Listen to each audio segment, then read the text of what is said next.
Today, I'm joined by Gabriela Embon. Gabriela believes that a fulfilling life hinges on two essential components: an ideal career and a thriving primary relationship. After spending years as a chemical engineer, Gabriela transitions into couples coaching, bringing with her a unique edge, combining the precision of engineering with deep insights into human potential. She inspires high achievers to engineer extraordinary careers and build resilient, fulfilling relationships both inside and outside the workplace.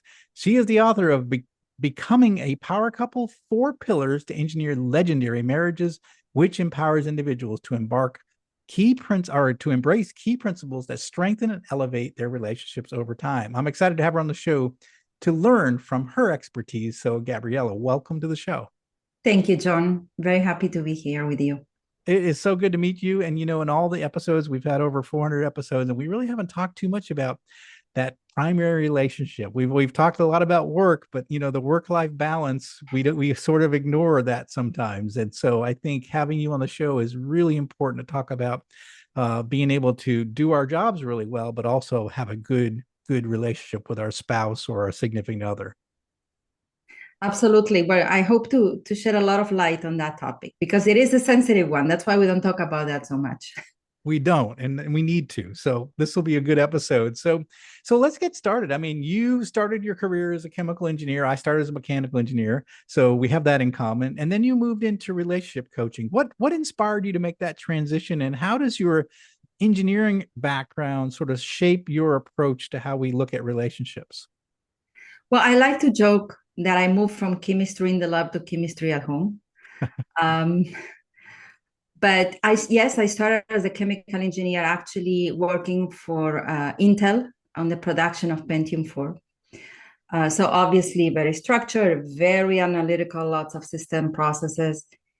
And on paper, it was successful. I have achieved the level of success that my parents hoped for and that I hope for. But inside, I really felt that there was a gap because I was achieving, but I wasn't truly fulfilled.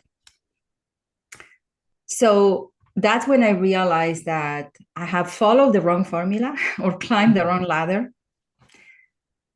At the same time that I was searching, right, for what is that makes me happy, I was always that friend that people came to me for relationship advice, maybe because I've been married for 27 years. And I became really fascinated with why some couples thrive under pressure and others actually fall apart. So the engineering side of me is still in. It never left me. I still think in systems. I still think in patterns. I mean, the name of my book is Four Pillars to Engineer Legendary Marriages.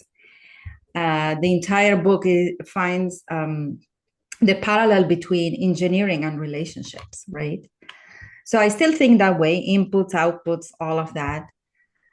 But when I shifted into coaching, I realized that I'm ready to bring all that system thinking and teach people how to think about relationships that way rather than let their emotions run the show, basically. Okay. What are the variables that make love work under stress? What are the repeatable processes? I was a process engineer at Intel. What are the right processes, conversations, rituals, habits that predict connection? So that's really how the power couple method was born. Excellent. Okay, that makes a lot of sense. I think the idea of you know, processes, like if, like you said, a process engineer, I think a lot of like what we do, especially human relationships, it's a lot of like you said, habits and ways to do things that will result in good performance over time, similar to any, engineering process, which is very interesting. Um, Look, yeah, relationships is complicated. yeah. People, we view that as very complicated. It's affairs of the soul, of the emotions, of the heart. And I like to simplify things. Hmm. Yeah, yeah, and I think that's, and it makes sense using some basic if then kind of the way engineering approach to it. If you do this, then this is likely going to happen. So that makes a lot of sense. So we talked about high performers and this idea of work life balance. Why do you think the traditional ideas of work-life balance don't really work. And is there a better framework for sort of managing our careers and our connections with the people that are most important to us? Absolutely. First of all, I'll say that, in my opinion, work-life balance is a myth for Hmm. most high achievers, at least for high achievers, because balance implies that you're trying to juggle two different things, hoping to distribute them evenly. And when you're juggling, something's going to fall on the floor, right? Something's going to drop. So it doesn't really work that way. And what I like to suggest instead is think the word integration. You and your partner are co-founders of a business, an entity, which is your marriage, is an entity on its own. And as co-founders, you have to work in integration. You have to communicate, you have to coordinate, you have to collaborate. Decisions are made together. And what happens on this side of the business doesn't stay there. You actually share with each other. So I find that many times we use our work as an alibi, right? Mm. We don't share, we don't integrate. So the first mindset shift that I like to share with couples is your career and your relationship are not two competing forces, Mm. okay? They're actually two parts of one mission. And you want to integrate them so your spouse doesn't feel that I'm competing with my spouse's work. Let's say my husband, I'm competing with my husband's work. No, I'm not. I am part of his success and vice versa. Mm. So this is what we're looking at. It is through the rituals of connection, communication, collaboration that we actually are able to integrate and share our lives with each other, not keep our work as, okay, you don't need to know what's going on there, right? So it is through those simple rituals that actually we protect our connection, even when it gets really busy. And also looking at the integration as, instead of chasing balance and always feeling like you're failing, you want to design the right agreements and the rhythms that will make sense for the reality you're in. I'll give you an example of what I mean by this. So it's very practical. I remember when I launched my book. At the same time that I was launching my book, I was preparing for a speaking competition. I was launching my new website. I was also coaching my clients and running my school. I have a coaching school. That's a whole different side of my business. So I was really overwhelmed. And I remember telling him, we need to coordinate. We need to have a meeting where we plan the next month with a calendar and how we support each other so we stay connected. Because it's the only way we can do so much. And that's what I love about power couples. It is through that synergy that you can create more than on your own. So during that month, I was less busy with home and he was more supportive. And then we have other times where the rhythm changes and I might be more present at home and he might need more energy to put more energy at work. So that's what I mean. It is very dynamic. There's a rhythm. And in order to make sure we are flowing together, we are moving together, we have to obviously use the 3 C's that I just mentioned: communication, coordination, and collaboration. And that's what balance is all about, is that integration of our lives together and being able to be very, very flexible. Sometimes we are putting more energy here, sometimes it's there, but then the other one is supporting you. Does it make sense? Yeah, it makes a lot of sense. I've been married for 34 years and in some pretty high-powered jobs, and I feel like maybe we've done some of the things right, because I think one of the things my wife and I do is we do our calendars. We talk about let's coordinate our calendars so that we make sure that we're not overcommitting when someone else has something to do. And so I know it's always that give and take, like, oh, she's got a parent teacher conference that night, so I'll take care of this. And so it's always this back and forth where we're always working together to sort of, I think what you said was really good. We're co-founders of our marriage, and so it's like co-founders of a business. So if you're with your co-founder, and I started my own business as well, and my co-founders, we worked and we coordinate between each other. Okay, you take care of this one, I'll take care of this one. It's the same thing in a good marriage, is that you're sort of like coordinating, like how you're going to get through life. And I think that makes a lot of sense what you say. Exactly. We want to use the same principles that we apply at work, in our leadership positions, and or in our businesses. We want to use them also at home. Hmm. And can I say this? And just a question for you, and see if this makes sense to you. One of the things that I found, at least in terms of what I see a lot of problems with marriages, is that it's like you against me, type of thing, where it's this back and forth.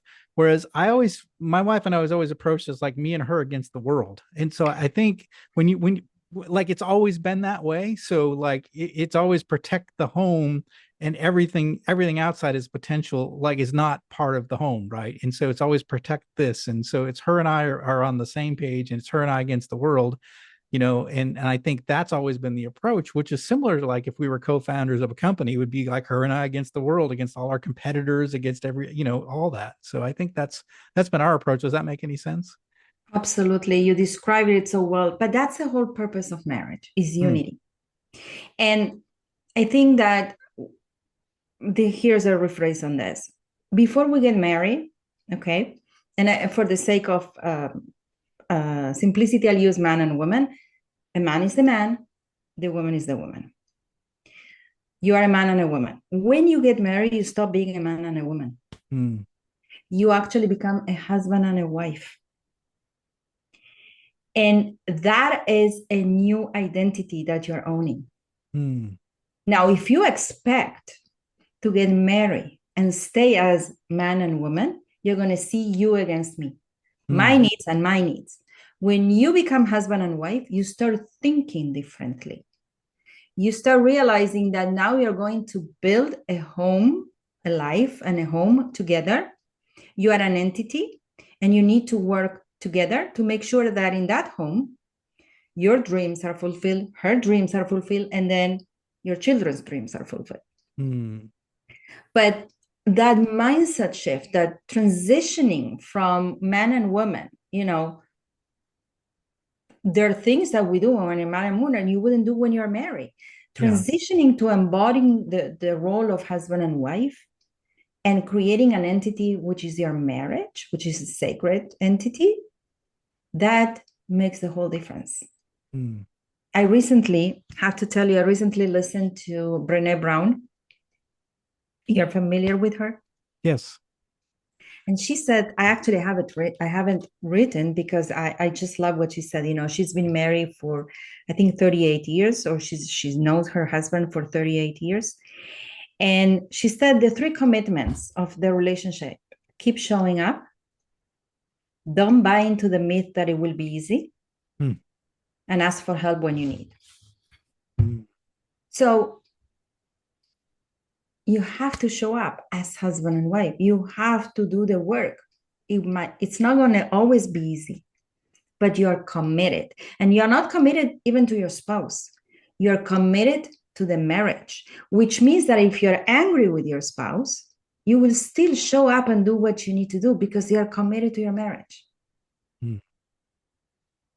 Am I making sense? Oh yeah, I think more people need to hear that. It's funny. I see young people spending so much money on their weddings, and I have this phrase. I don't know if it makes sense to you, but I said that couples need to be spending more time on their marriages and less time on their weddings. And I think we spend way too much time and effort on our weddings, and these marriages don't last but 2 or 3 years. And I think we should be spending more time investing in our marriages and not our weddings. But that's just my I view of the couldn't world. agree more. And that's because also movies send us like, oh, this is it. This is once you say yes and you got to that status, okay, now you're married, it's done. Yeah, What happens after is this is just the beginning. And marriage yeah. is not a status. Well, It's not something you are, it's something you do. Yeah, to your point, when you start a business, you finally get your business registered and you get started. That's just the beginning. The hard part just started, right? Now you are a business, but the hard work just began. It's not that it's over, it's just beginning, right? John, listen, I gave a talk in a tech conference, virtual in an AI and cybersecurity conference to 150 founders in the tech industry. And I say this, would you stop investing just because your last quarter was really good? Would you launch a project or a new product and never check its performance, monitor its performance? Of course not. So why would you do that with relationships? Hmm. Yeah, that makes so much sense. I love hearing this because I think it's sort of reinforcing some of the things I believe. And I don't hear enough people talking about it. So it's really good that you bring it up.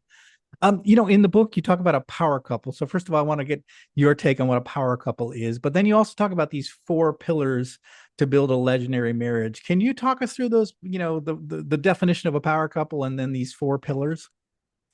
So my definition of power couples is when two individuals, the synergy between two people, that the 1 + 1 = 10, meaning that together we are so much powerful than the sum of our parts. And power couples are best friends, confidants. They are partners when it comes to running their home, the children, their assets, and their lovers. They're all of that. And they really elevate each other, right? They make each other better. Hmm. So that's my definition of power couple. And then in the book, we describe 4 pillars. How do we do marriage? Not everybody had a good example of how to do marriage. Hmm. That's true. But marriage we need to do marriage, needs to be developed. Same as we do business development, personal development, we need marriage development. It's not a status, as I said. It's a process, it's a dynamic process. So how do we do it? And this is where the 4 pillars really help people have the right system. So I'll describe them. The first pillar is the me. And me is all about self-mastery, how I regulate my emotions, how I work on my triggers that I came with before I met you. I carry my own baggage, my story. I need to lead myself. I cannot outsource my happiness to my partner. So when you ask me about the career change, I was 35. I was happily married. I had 3 children. Everything was fine, but I wasn't happy because I was not fulfilled. So rather than outsourcing my happiness to my partner or actually using my partner as my punching bag for my frustration, I had to take personal responsibility of what do I need, what do I want to do with my life professionally? And then communicate that with my partner and say, how do we make this happen? Let's coordinate, right? So that's the me pillar. It's all about self-mastery. The second pillar is the you. This is how I relate to you and who you truly are. Can I be curious of who you are rather than trying to change you or control you? This is me being your best friend. And in order for me to be your best friend and your cheerleader and help you develop self-mastery, I need to know you. So this is all about knowing your partner. What makes your partner tick? What are their triggers? What are the things you will never say?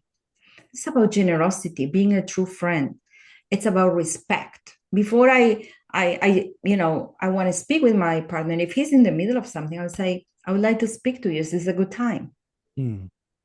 It's respecting their way of working. My husband is a very linear thinker. I'm a very multitasker. We respect that in each other. We don't say, why can't you be more like me? So it's really about knowing your partner, what's their love language, how they want to be loved, supported, and how can I help you in your journey to self-mastery. That's the you. So the first one is me. The second is you. We have the 2 people, the 2 individuals. And now we move into the third and fourth pillar, which are about the couple. The third pillar, it's called our, is the systems between us and what we have, our marriage, our life, our home, our agreements. This is the most practical pillar. These are the rituals. I call them operational rituals because they help the marriage run smoothly, which are all the meetings, the weekly meetings to make sure that we synchronize our calendars, the daily check-ins, what needs to happen tomorrow, how do we coordinate the cars if you need to do that, what time are you leaving, don't forget tomorrow you're picking, exactly what you shared in the beginning of our conversation. This pillar is also about having a common mission. What are we building together? And if we are a business, if we are co-founders in one business, decisions have to be made together. We have to communicate, we have to coordinate, have to collaborate, the 3 C's, right? Yes. And this is about our money, not your money, my money, our money. How do we need to have conversations? How do we allocate assets? How do we want to spend our money? I'm going to stop you right there because I do talk to many, many employees, many people, friends, and they still have their money separate, and they talk about my money and her money. And it sort of grates on me a little bit because I think I think at that point you're not committed, like I think part of marriage is that you put it all together and you become co-founders. I think in the case where you're keeping everything separate, you're sort of saying I'm hedging my bets, I've got my money, she's got her money, and I think that's a recipe for disaster, I think. But that always bothers me when I hear that. I relate to that deeply. I always say you're not fully in, you're 1 foot in, 1 foot out, and that's not commitment. I understand if there is a case of, abusing or addiction, that you are not sure how your partner is going to use the money. But for the most part, that's not the case. Right. And also, when you allocate your money together, you have more freedom. Because I'll give you an example. When I did the career change, I had less income. But because it's our money, right? It's not that I have to contribute 50%. So I say, okay, I can't do this career change because I still have to put my 50%. No, it's our money. Yeah. Right. So it gives you more freedom when it's our money. And you also have to coordinate. You have to communicate. You have to discuss how you're going to use your money. Yeah. It forces you to have those deeper discussions, understand each other, understand your money story. You might have different money stories growing up, different beliefs about money. So it's another part of building a life together. These are your resources. If we keep our resources differently, I mean, would you say this is your child, this is my child? Right, not. Exactly. Right. That's a great example. I love that. I'm going to use that next time I hear. It's like, yeah, whose child is that? It's like, well, it's our child. Well, it's your money. Same thing. I love that. And I think you touched on something that's really important, is this idea of common mission. And I think that takes some time to think through, and you have to live a life together where you start saying, like my desire, if I weren't married, I'd probably live on a boat. Like I love the ocean. I'd probably have a boat like in a harbor somewhere, and that would be my house. So I have no desire to own a house, right? But my wife likes the idea of having a yard and a house, where our kids grew up, and that made sense. So we did. So that became our common mission. So I abandoned sort of like what I wanted to do if it was just me, and then took on what we wanted to do together. And I think part of marriage is having those conversations where you do figure out what is our common mission, right? And it may not be what you wanted when you were growing up, of like what your ideal life would be, right? Exactly. That's the whole purpose of marriage. Yeah. I mean, it's much easier to stay single, but is this really what you want? Yeah. Because marriage forces you also to become a better person. Right. It makes you, it helps you think about other people. Yeah. I mean, I wouldn't want to stay, there's so much you can grow when you're single. You have blind spots. You can't see everything. Your spouse will show you what you need to work on. Oh yeah, no, I can confirm that for sure. Well, and the last pillar is what? So the last pillar is the us. Okay. US. And this is the soul of the relationship, right? This is the us is the intimacy, that sacred union that I was talking about. Is when you have share meaning, values, and then it's obviously the intimacy at every level: physical intimacy, spiritual intimacy, emotional intimacy. It's that deep connection, that feeling that we are one. Mm, yeah. And it's playfulness, it's flirting, it's really never stop being lovers. But love thrives on, and or passion thrives on change, but we're always changing. Mm, And in fact, if you practice the second pillar, which is the you, which is getting to know your partner every time, we are always changing. You can't say you know your partner. You can always be in new situations. Life is changing us. I'll give you a story, an example of this. This summer, in the beginning of the summer, and we are 50 years old, okay, both of us. Well, now 51. But in the beginning of the summer, my husband was hospitalized for a week. So we found ourselves for the first time spending a week at the hospital. 50 years, never been in that situation. None of us, thank God. Now we were in a new situation. I never knew you when you are in that vulnerable space. I never knew myself when my partner is in that vulnerable state. I never had to help him with certain things. So it was like dating each other again. We experienced ourselves in a different way. We saw other sides of ourselves. And we actually felt that it was a blessing. mm, We got to spend a lot of time together. We got to ask deeper questions, like me asking him, we were waiting to see if he's going to have surgery, yes or no. And I'm like, what do you want? What do you really want? What's the clarity you're waiting for? Like deeper questions that on a day-to-day we might not ask. Even when we have weekly dates and we do go mm, out on a weekly basis, we're not going to ask about our health because it's not on the table. It's not a topic. So you never stop learning about your partner. And that feeds, right? That feeling that I can trust you, but I can always learn more about you. I feel mm. safe, so we can play. That feeds passion. Yeah, yeah.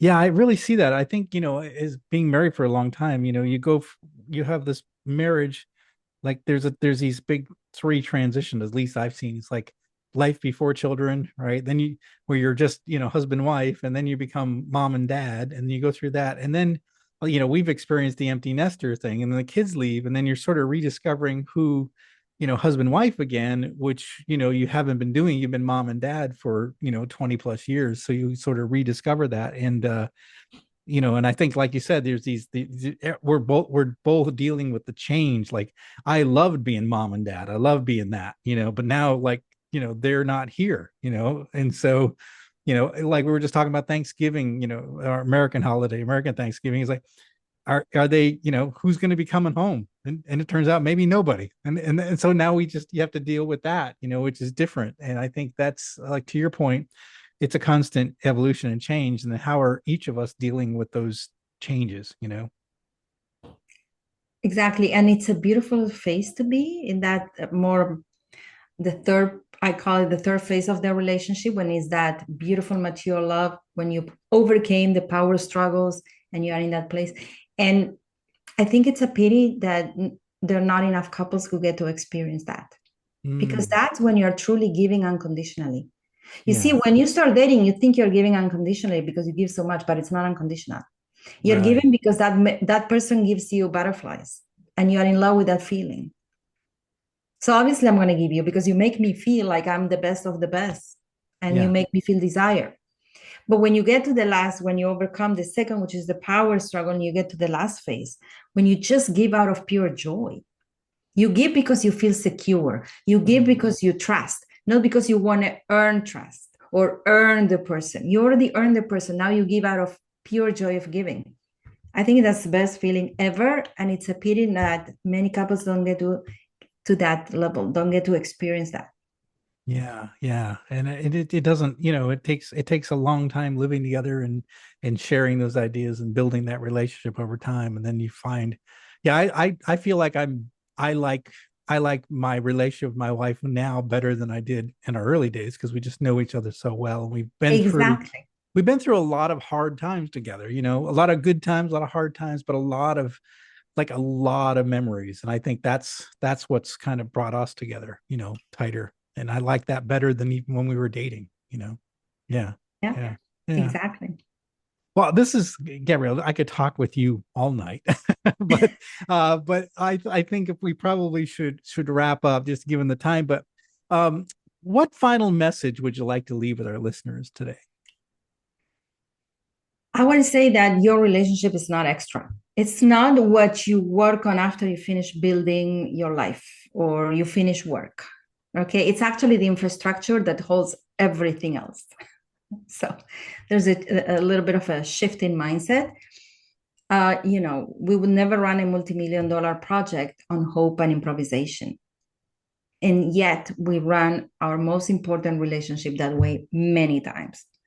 We deserve better than just functional, better than just fine. So it's not about more time. Most couples don't need more time. They actually need more intention. It's about small, intentional, repeatable changes that over time create a completely different experience. So that's what I encourage everybody to pick on a new ritual, whether it's making sure you greet your partner every morning, every evening, and you say goodbye every morning with a hug and a kiss so they feel seen and heard and they feel like they want to come back home. Pick one ritual and then commit to do it over time. I love it. It's such great advice. Leaders, you need you need a good relationship back home. You can't be, I have a good friend of mine who says that when you're a leader, you're on stage. And if the back of the stage and behind the stage is all messed up and screwed up, if your relationships are messed up, your finances are messed up, you can't be your best on stage. So you got to get your house in order. And part of getting your house in order is making sure you keep your relationships secure and you have strong relationships, and so that you can really extend and become the best leader you possibly can be. So Gabriela has given us some powerful advice to work on our relationships, and I think has given us some serious ways that we can get better and to make that something that is an asset to us and not a liability. Our relationships should be assets and not liabilities. And I think she's shown us how to do that, and this has been fantastic. Gabriela, how can our listeners find out more about you and the work you do? Also, they can find me on my website, gabrielaembon.com. They can connect with me on social media, LinkedIn mostly, but I'm also on Instagram and Facebook. And my book, Becoming a Power Couple, 4 Pillars to Engineer Legendary Marriages, is on Amazon. And if they want to read the prologue for free, they can go into becomingapowercouple.net and they'll be able to download it for free.